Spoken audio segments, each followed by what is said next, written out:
IIM UPSC tuitions only in Tirumala IAS institute Chaitanyapuri. Call చేసి ఇప్పుడే join అవ్వండి. Welcome to Suman TV. తెలంగాణలో రైతు భరోసాకి టైం వచ్చేసింది.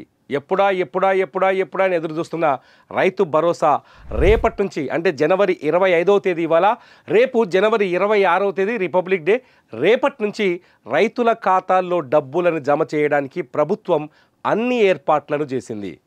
రేపటి నుంచి రైతుల అకౌంట్లలో రైతు భరోసా డబ్బులు ఎకరానికి 6,000 చొప్పున ఈ పంటకు ఎకరానికి 6,000 చొప్పున జమ కాబోతున్నాయి.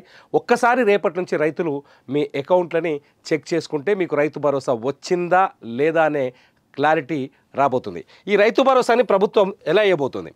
రైతు భరోసాకి ఈసారి ప్రభుత్వం 1,49,00,000 ఎకరాలని సాగుకి యోగ్యమైన భూమిగా ఎంపిక చేసింది. గత ప్రభుత్వం కేసీఆర్ ప్రభుత్వం ఏం చేసింది? పాస్ పుస్తకంలో ఎన్ని ఎకరాలు ఉంటే అన్ని ఎకరాలకి ఎకరానికి 5,000 చొప్పున పంటకు 5,000కి ఇచ్చేసింది. కానీ రేవంత్ రెడ్డి సర్కార్ ఏం చెప్తోంది? మొన్న క్యాబినెట్లో ఎన్ని నిర్ణయం తీసుకున్నారు? ఎకరానికి 6,000 చొప్పున కేవలం పొలం అంటే పంట పండిస్తున్న భూములకు మాత్రమే రైతు భరోసా అందిస్తామని చెప్పింది. సో ఈ పంట వండే భూములు ఎంతున్నాయంటే 1,49,00,000 ఎకరాలు తెలంగాణ వ్యాప్తంగాని. నిన్న మొన్న గ్రామాల్లో తిరిగిన అగ్రికల్చర్ ఎక్స్టెన్షన్ ఆఫీసర్స్ ఏఈఓలు తిరిగి ఇంతవరకు లెక్క తేల్చారు. మరి సాగుకు యోగ్యంగాని భూమి ఎంతుంది? సాగుకు యోగ్యంగాని భూమి మీద చాలా లెక్కలు ఉన్నాయి. ప్రస్తుతానికైతే అందుతున్న సమాచారం ప్రకారం 10 లక్షల ఎకరాలు ఉందట. సాగుకు యోగ్యంగాని భూమి 10 లక్షల ఎకరాలు ఉందని చెప్తుంది. 10 లక్షల ఎకరాల భూమికి ఇప్పటిదాకా ఉత్తగా ఈ 10 ఏళ్ళు 10 లక్షల ఎకరాలకి సాగుకు పనికిరాని భూములకి రైతు భరోసా అందింది అనేది ప్రభుత్వ అధికారుల నుంచి విడుదలైన సమాచారం. అగ్రికల్చర్ ఆఫీసర్లు ఏం చేశారంటే ఊరూరు తిరిగి ప్రతి ఊళ్ళో ఏ భూముల పంట వండుతుంది, ఏ భూముల పంట వండదు, ఏ భూములకు గతంలో రైతు భరోసా వచ్చింది, ఏ భూములకు రైతు భరోసా రాలేదు అనే వివరాల్ని చాలా స్పష్టంగా సర్వే చేసినట్టు తెలుస్తోంది. ఈ 10 లక్షల ఎకరాల్లో ఏమేమి ఉన్నాయి తెలుసా? 10 లక్షల ఎకరాల్లో రాళ్ళు రప్పలు ఉంటాయి. సరే, మనకు అన్ని ఉన్న పొలం 10 ఎకరాలు ఉంటే 10 ఎకరాలు మొత్తం బారుతుందని, లేకపోతే 10 ఎకరాలు మొత్తం పంట వేస్తామని నమ్మం. రాళ్ళు రప్పలు ఉంటుంది, అది రైతుల భూమి. గుట్టలు ఉంటాయి ఇంత, అది రైతుల భూమి. పోనీ వేసిరేమో అనుకుందాం, అది ఎంతో కొంత రైతులకు ఉపయోగపడ్డది. పోనీ లేకపోతే ఓ పంటకు నీళ్ళు అందుతాయి, ఓ పంటకు నీళ్ళు అందాయి. సో అట్లా కూడా ఒప్పుకోవచ్చు. సరే, ఈ పంట వారలేదు, వచ్చే పంటకు నీళ్ళు అందుతాయి, ఇంత పంట వేసుకున్నారు, సరే ఈసారి పడవ భూమి అనుకోవచ్చు. అట్లాంటి భూములు కాదు. ఈ 10 లక్షల ఎకరాల్లో ఉన్న భూములు ఏమున్నాయో తెలుసా? ఒకటి రియల్ ఎస్టేట్ భూములు. చాలా చోట్ల మీకు ఐడియా ఉండుంటుంది. మీరు మీ ఊర్లో కావచ్చు, మీ గ్రామీణ ప్రాంతాల్లో కావచ్చు, మీరు అబ్జర్వ్ చేస్తే నిజమే, ఇది అబద్ధం ఏం కాదు. చాలామంది ఏం చేసిరంటే భూములు ప్లాట్లు వేసి ఎవరికో అమ్మిర్రు, లేకపోతే ఫామ్ ల్యాండ్ కింద అమ్మిర్రు. ఆ భూములకు పట్టదారు పాస్ పుస్తకాలు ఉన్నాయో లేదో తెలియదు. భూమి యజమాని దగ్గర పట్టదారు పాస్ పుస్తకాలు ఉంటాయి. అలా వ్యాపారం చేస్తారు, భూమిలో పంట వండియారు. ఆ భూమికి మాత్రం రైతు భరోసా తీసుకున్నారు. ఎవరు? గతంలో 10 ఏళ్ళు ఈ 10 లక్షల ఎకరాలకి ఇట్లాంటి భూములు, రియల్ ఎస్టేట్ చేసిన భూములు కూడా 10 ఏళ్ళు రైతు భరోసా తీసుకున్నారు. ఇక రెండోది పోతే తానా చూసిన నేను, పెట్రోల్ బంక్ ఉందా? పెట్రోల్ బంకులు పెట్టిన భూములు కూడా అది కన్వర్ట్ కాలేదు, కమర్షియల్ భూములకు రాలేదు, అది పాస్ పుస్తకంలో అట్లే ఉంది, దాన్ని కూడా రైతు బంధు. ఇంకో లెక్క చూస్తే రోడ్డు ఉంది, ఆ భూమిలో గవర్నమెంట్ రోడ్డు, ఆ ఊరికి ఇస్తే రోడ్డు కూడా ఉంది. రోడ్డు కూడా పంచాయతీలు ఉంటాయి ఈ పాస్ పుస్తకాల్లో, ఆ రోడ్లకు కూడా రైతు భరోసా వచ్చింది. మొదటి నుంచి చాలామంది రైతులు తెలంగాణలో కేసీఆర్ తీసుకొచ్చిన రైతు బంధు పైన మంచి అభిమానాన్ని, ఆప్యాయతని, ప్రేమని, ఆనందాన్ని వ్యక్తం చేసిన చాలామంది రైతులు మొదటి నుంచి ఒక విషయం చెప్పుకుంటూ వచ్చారు, పనికిరాని భూములకి ఎందుకయ్యా రైతు భరోసా ఇచ్చుడు అని. ఆ చర్చకు అప్పట్లో ప్రభుత్వం దాన్ని పట్టించుకోలేదు ఆ ప్రభుత్వం. కానీ ఈ ప్రభుత్వం ఏం చెప్పింది? ఖచ్చితంగా సాగు చేసే భూములకే ఇద్దాం, దాన్ని సాగు చేయని భూములకు ఇచ్చి ఎందుకు గవర్నమెంట్ పైసలు ఖరాబ్ చేద్దాం, పేదోళ్ళకు ఉపయోగపడేటట్టు చేద్దాం అని నిర్ణయం తీసుకుంది. అందుకే సాగు చేసే భూముల్ని ఎంపిక చేసింది. ఈ సాగు చేసే భూముల్ని 1,49,00,000 ఎకరాలుగా తేల్చింది. ఈ 49 లక్షల ఎకరాలు ఎట్లా తెచ్చిరంటే ప్రతి గ్రామానికి అగ్రికల్చర్ ఆఫీసర్లు వెళ్ళి, అగ్రికల్చర్ ఎక్స్టెన్షన్ ఆఫీసర్ అంటాగా ఏఈఓలు వెళ్ళి ఏం చేసిరంటే ఆ ఊళ్ళో పంటకు యోగ్యమైన భూమి ఎంతుంది, పనికిరాని భూమి ఎంతుంది అనేది సర్వే నెంబర్ల ఆధారంగా వాళ్ళు ఎంక్వైరీ చేశారు. ప్రతి ఊరికి వెళ్ళి పంటకు యోగ్యమైన భూమి తీసుకొని సర్వే నెంబర్లు తీసుకున్నారు. మనకి ఎరికేనా ఏ సర్వే నెంబర్లో ఎంత భూమి ఉంది. సర్వే నెంబర్ల ఆధారంగా పంటకు యోగ్యమైన భూమిని ఎంపిక చేసిర్రు.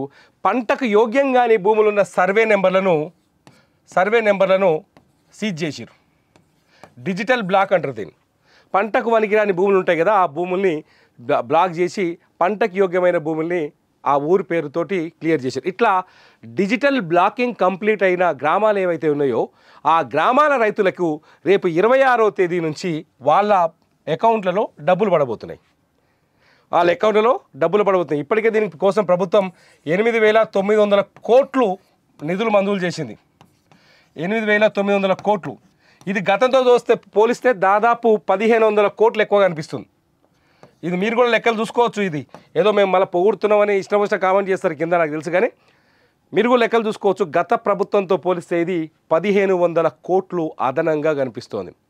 ఎకరానికి 6,000 లెక్కన, ఎకరానికి 6,000 చొప్పున సాగుకు యోగ్యమైన ప్రతి ఎకరాకి రైతు భరోసా ఇవ్వబోతుంది ప్రభుత్వం. అయితే సాగుకు యోగ్యమైన భూమి ఎంపికలో కూడా కొన్ని ప్రశ్నలు ఉన్నాయి.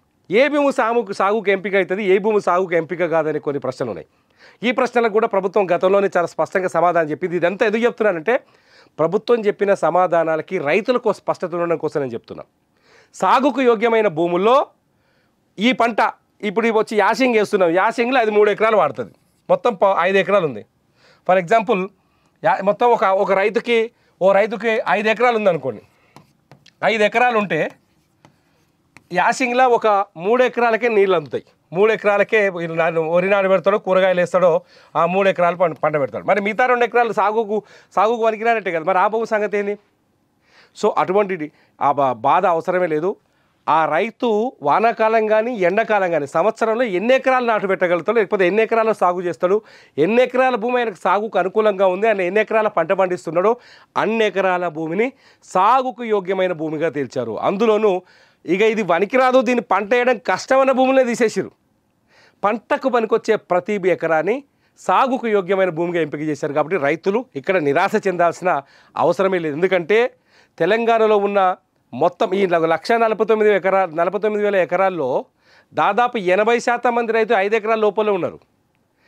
ఈ మొత్తం ఇప్పుడు 1,49,000 ఎకరాలు కేటాయించారు కదా. ఈ 1,49,000 ఎకరాల్లో 1.49 కోట్ల ఎకరాల్లో 80% మంది రైతులు 5 ఎకరాల లోపే ఉన్నది, ఎకరాల లోపల్లో ఉన్నారు. 5 ఎకరాల లోపే ఉన్నారు. కాబట్టి దాదాపు సాగుకు యోగ్యమైన భూములే ఉంటాయి ఈ 5 ఎకరాల లోపు ఉన్న వాళ్ళకు. ఈ 5 ఎకరాల లోపు ఉన్న పేద రైతులందరికీ ఈసారి స్పష్టంగా న్యాయం జరుగుతుంది అనేది గవర్నమెంట్ చెప్పే మాట.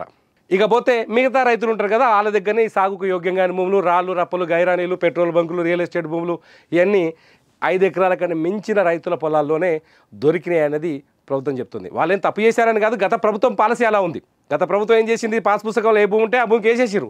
సో ఈసారి సాగుకు అనుకూలమైన భూములు వేస్తామని ప్రభుత్వం చెప్పింది. సో జనవరి 26వ తేదీ రేపటి నుంచే రైతు భరోసా అమలు కాబోతుంది.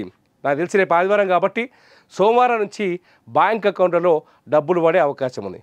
మళ్ళీ సోమవారం నాడు మీ అందరికి మళ్ళీ డౌట్ వస్తుంది, ఏమైనా చెప్తీవి నువ్వు బ్యాంక్ అకౌంట్లో పైసలు వాళ్ళనే వాళ్ళలేదు, పడతాయనో పడనే వాళ్ళలేదని. కానీ దీనికి కూడా కొన్ని ఇబ్బందులు ఉన్నాయని చెప్తుంది ప్రభుత్వం. ఒక్కటి ఏంటంటే మొట్టమొదట ఈ రైతు భరోసాను కూడా గత ప్రభుత్వం వేసినట్టుగానే విడతల వారీగా వేయాలని నిర్ణయించుకుంది.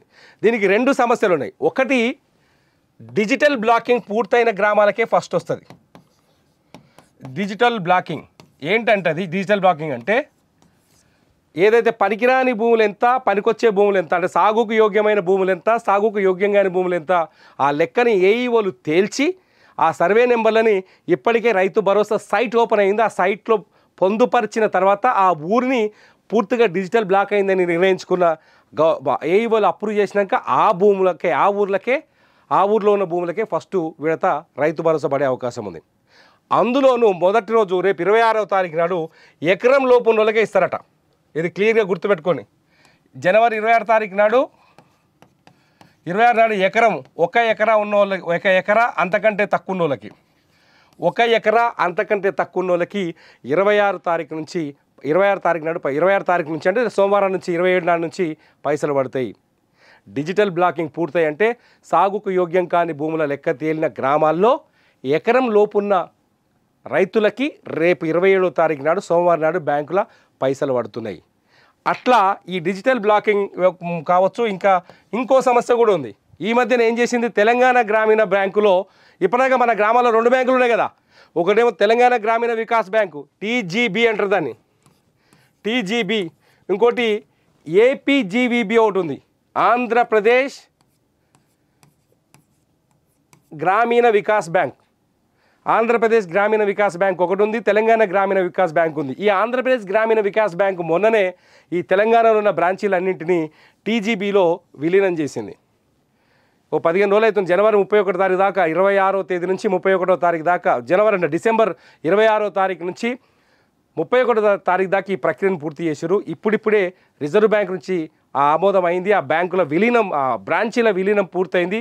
ఈ TGB ఈ విలీనం ప్రక్రియ ఏదైనా ఆలస్యమైతే ఆ రైతుల ఖాతాల్లోకి కొంచెం ఆలస్యంగా డబ్బులు వచ్చే అవకాశం ఉంది తప్ప TGBలో అకౌంట్ లేని రైతులందరికీ రేపు 26, 27వ తేదీ నుంచి పైసలు పడే అవకాశం చాలా స్పష్టంగా ఉంది. ఇలా ఒక 15 రోజుల్లో ఈ ప్రక్రియని పూర్తి చేసే అవకాశం ఉంది. దీనికి 15 రోజులు పడుతుందని తెలంగాణ ప్రభుత్వం చెప్తోంది. ఎవరైతే 27వ తారీఖు నాడు ఎకరం లోపలకు పడుతుంది, ఓ 2 రోజులకి ఆ తర్వాత వాళ్ళకి పడుతుంది, ఓ 2 రోజులకి ఆ తర్వాత వాళ్ళకి పడుతుంది. మొత్తంగా పూరా జనవరి 27 నుంచి ఓ 15 రోజులలోపు, ఫిబ్రవరి 10 తారీఖు లోపు ఆల్మోస్ట్ ఆల్ అందరూ రైతులకి వాళ్ళ ఖాతాలో రైతు భరోసా నమోదవుతుందని గవర్నమెంట్ చెప్తోంది. ఇది రైతులకు కేవలం సమాచారం ఇవ్వడం కోసం మాత్రమే. దీనిపైన ప్రశ్నలుంటే మీరు మీ గ్రామీణ ప్రాంతాల్లో ఉన్న AEOల దగ్గరికి వెళ్ళండి.